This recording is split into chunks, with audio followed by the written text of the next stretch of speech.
Teka muna mga kapatid, magnilay muna tayo. Alam nyo ba na noong 1800s, may mga babae na nag-iipon ng luha sa maliliit na botelya na tinatawag na lacrimatories bilang tanda ng pagluluksa at pagmamahal.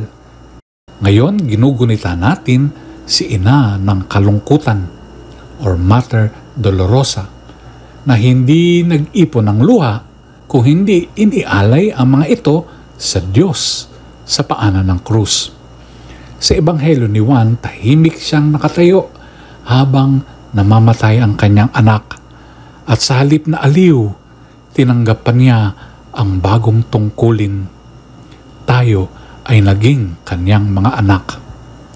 Sabi sa sulat sa mga Ebreo, si Jesus ay natutong sumunod sa pamamagitan ng paghihirap at luha. Si Maria rin ay hindi tumakas sa sakit. Nanatili siya, tumangis, at nagtiwala.